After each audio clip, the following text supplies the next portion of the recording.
অনুব্রত মণ্ডল বীরভূমের প্রাক্তন সভাপতি ছিলেন এবং একসময় অনুব্রতই বীরভূমের তৃণমূল কংগ্রেসের নেতা ছিলেন, কিন্তু পরবর্তীকালে কিছু অনৈতিক কাজকর্ম, যেটা কেন্দ্রীয় সরকার বলছে, যার কোনো প্রমাণ নেই, তাকে জেলবন্দি হতে হয়েছিল এবং পরবর্তীকালে সেখান থেকে উনি রেহাই পান।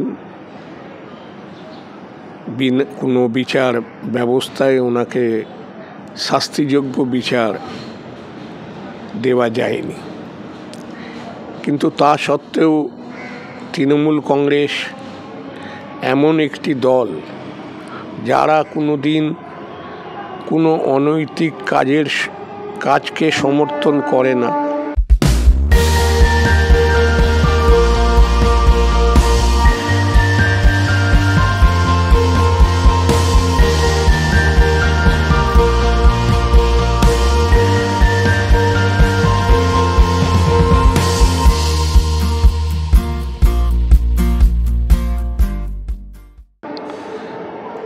সবসময় যারা এই অনৈতিক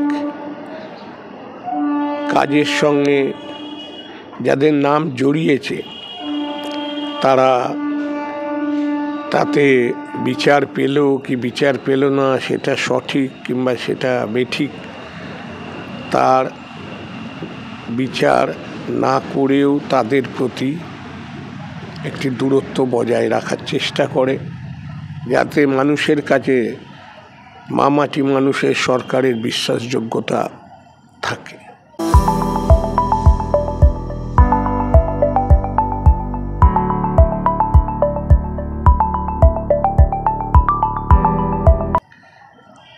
সেইভাবেই অনুব্রত মণ্ডল যখন পুনরায় বীরভূমে ফিরে এলেন সংশোধনাগার থেকে, ওনাকে কিন্তু সভাপতির পদ থেকে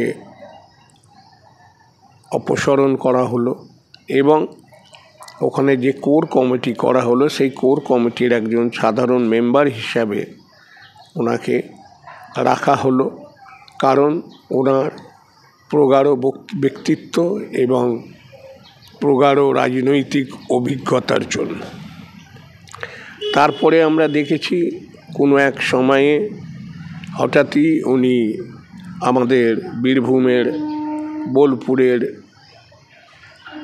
যিনি অফিসার্স ইনচার্জ আছে বোলপুর পুলিশ স্টেশনে, তার বিরুদ্ধে কিছু অশ্লীল মন্তব্য করেন এবং তার জন্য আমাদের মুখ্যমন্ত্রী মমতা ব্যানার্জি সাথে সাথে তিরস্কৃত করেন অনুব্রতকে এবং বাধ্য করেন এখনই তাকে ক্ষমা চাইতে হবে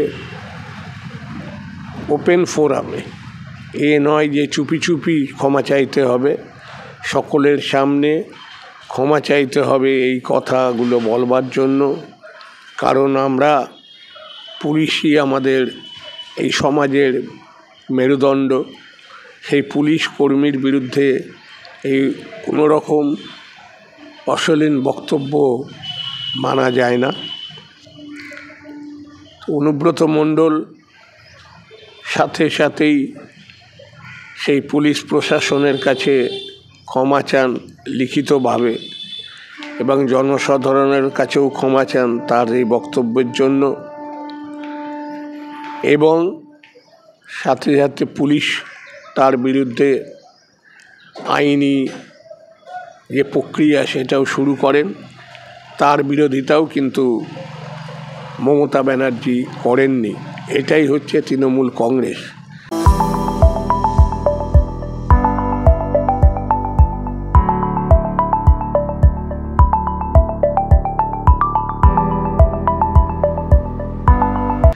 কিন্তু অপরপক্ষে আপনারা যদি দেখেন চ্যানেলগুলো কীভাবে এই একটি ইস্যুকে নিয়ে ঝড় তুলছে এবং সেগুলো সেই কুরুচিকর বিভিন্ন রকম যে মন্তব্য সেই সমস্ত টিভি চ্যানেল থেকে আসছে, সেগুলো কিন্তু আমাদের ছোট ছোট বাচ্চারা এবং ড্রয়িং রুমে বসে যারা টিভি দেখেন তাদের কাছেও খুব শ্রুতিমধুর লাগে না। বাচ্চারা এর থেকে কী শিখছে? একটা মিডিয়ার অনেক দায়িত্ব থাকে, তারা কিন্তু সমাজ গঠনের ক্ষেত্রে তাদের একটা বিরাট দায়িত্ব পালন করতে হয়। কোনো কিছু ঘটনা ঘটলে সেটা অবশ্যই জানানো উচিত, কিন্তু তারও জানানোর একটা পদ্ধতি থাকা উচিত। সেটা নিয়ে দিনের পর দিন বিভিন্ন ভাবে তাকে রং চড়িয়ে সেটাকে পরিবেশন করে তাদের টিআরপি বাড়ানোর এই যে খেলা, এই খেলা বন্ধ হওয়া উচিত। একমাত্র মমতা ব্যানার্জি দায়িত্ব নিয়ে এই কথা বলবার জন্যে তাকে বাধ্য করেছেন ক্ষমা চাইতে।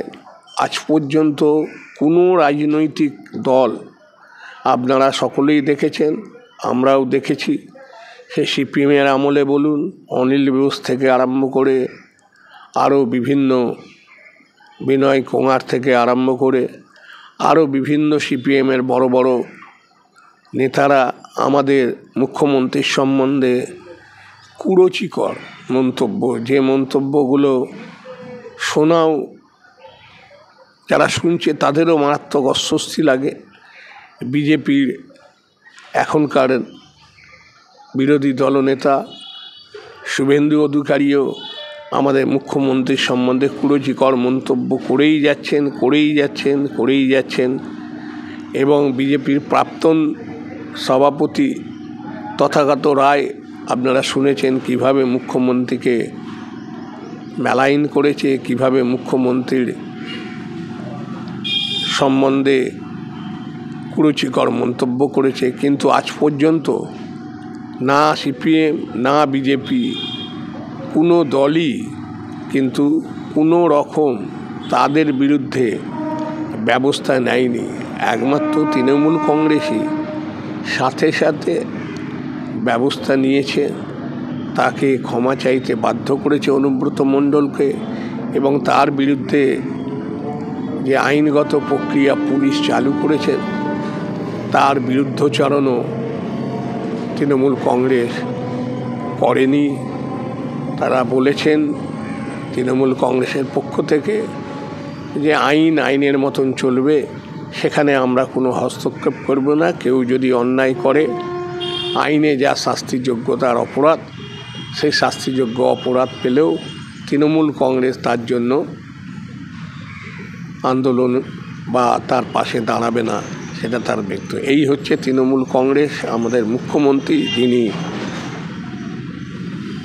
দুধকে দুধ আর পানিকে পানি বলতে যার কোনো বাধে না, যেটা সত্যি সেটাকেই উনি সত্যি বলেন, আর যেটা মিথ্যে সেটাকে মিথ্যে বলেন।